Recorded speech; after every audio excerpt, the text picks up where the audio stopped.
Я никогда не думал, что я поставлю балет на произведение Булгакова, потому что это очень сложное произведение, и не всегда получалась экранизация или драматический спектакль так хорошо, как вот, наверное, должно быть. И когда я послушал музыку Стефана, я пришел в восторг, потому что она была очень образная, и сразу же передо мной визуально возникли образы главных героев, и я сказал, что да, попробуем это сделать. Конечно, был огромный процесс подготовки. Мы сделали новую драматургию, сделали либретто. Яна Темис написала блестящее либретто. Павел Юраш сделал великолепные декорации, костюмы. Мы работали вместе со Станиславом Фечо, который был ассистент мой. И, конечно, большую помощь нам осуществила Сильвия Томова. Великолепный ансамбль балета, солисты, и как бы мы сделали это все вместе, и результат, я думаю, превзошел все ожидания. Потому что получилась действительно такая мистерия, и визуально, и танцевально, и музыкально, как бы мы остались все очень довольны. И судя по тому, как принимал зритель, критики, что я думаю, что это было большое событие не только в балетном мире Болгарии, но, думаю, во всем балетном мире всех стран.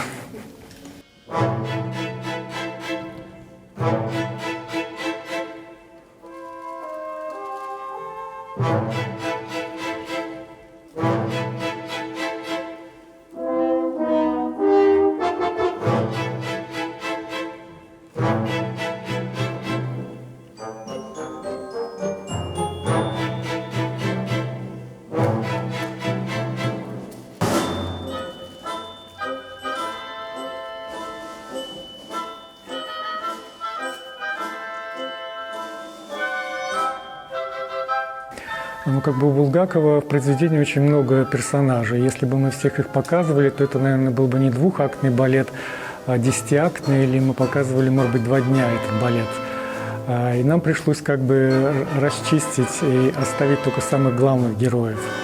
Я также попросил Стефана, чтобы он написал некоторые новые музыкальные номера, и наши главные герои были более ярче. Например, Гелла или Кот. Вот, появилась новая музыка для Пилата, и как бы мы расширили музыкальную партитуру для того, чтобы солисты и я как хореограф мог раскрыть по-новому этих главных героев. Мне, конечно, нравится очень и роль мастера, и он же Иешуа. Мы как бы объединили несколько героев в одного. Я думаю, что для артистов это тоже очень интересно, потому что они показывают всю палитру и актерские, и танцевальную. И я думаю, что все остались очень довольны.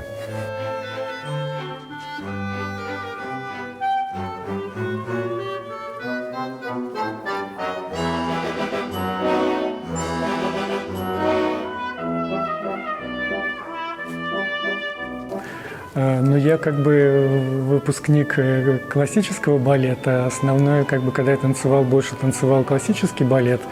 Были современные постановки, но когда стал ставить, стал хореографом, я расширил свои рамки и как бы занимаюсь разными постановками. Не только классического балета. Получилось, что у меня было несколько интересных постановок, вот, связанных с фольклором национальным, например, с тайским искусством. Это как бы было сложно, потому что тайский танец очень примитивный, несколько всего шагов, а мне пришлось ставить большой балет двухактный. И я углубился в изучение тайских танцев. Также было очень интересно, например, азербайджанский балет ставить. И я никогда не соприкасался с этим искусством, но вот мне пришлось тоже с этим столкнуться. И я поставил балет «Семь красавиц», где интересный фольклор переплетается с современной пластикой, с современным языком. Для меня, как вот режиссера, хореографа, очень интересны мюзиклы. Я люблю мюзиклы, поэтому всегда, какие премьеры есть, я стараюсь ездить, смотреть. И вот «Сон Пилата», мне казалось, можно было сделать такой синтетический спектакль. И с одной стороны, как мы даже не назвали, что это балет. Это называется танцевальный театр, танцевальная мистерия. И мы соединили где-то элементы мюзикла, ну, как с балетом связанное. И в конце у нас есть песня, которая заканчивает балет, такой гимн любви.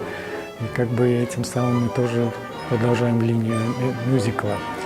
Вот поэтому как бы мне интересно, что я могу работать в разных жанрах в балете и не только развивать классический танец, но как бы вот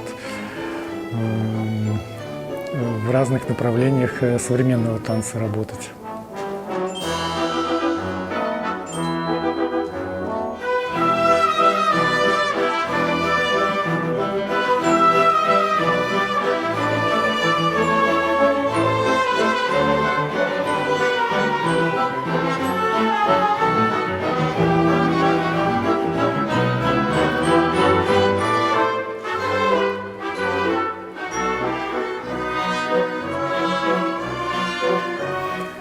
Ну, я думаю, что это надо любить свою профессию, так же, как вот танцовщик любит танцевать, хореограф любит ставить, и надо очень много смотреть, надо развиваться и не только зацикливаться на каком-то одном направлении. Как нам в свое время говорили, что, ну, это в кавычках, человек с улицы, ему легче ставить современные балеты, потому что он не знает, он не закомплексован классическим балетом или рамками, которые существуют в балете. Но это не совсем правильно, потому что это, можно сказать, этот человек дилетант, потому что он не знает всей истории балета, всей, не знаю, красоты балетного искусства. Он, конечно, может быть, создаст какие-то новые направления, но они быстро исчезнут, уйдут, и они не останутся в истории. Конечно, надо знать историю, от этого легче воспринимать тот же классический балет. Как показывает практика, кто вот не знаком с классическим балетом, не знает его, начинает плохо о нем говорить. Когда он глубже узнает и соприкасается с этим, он открывает для себя какие-то вещи, которые он не мог как бы представить. Поэтому надо учиться, развиваться и впитывать в себя все самое лучшее, что вокруг нас оставила история.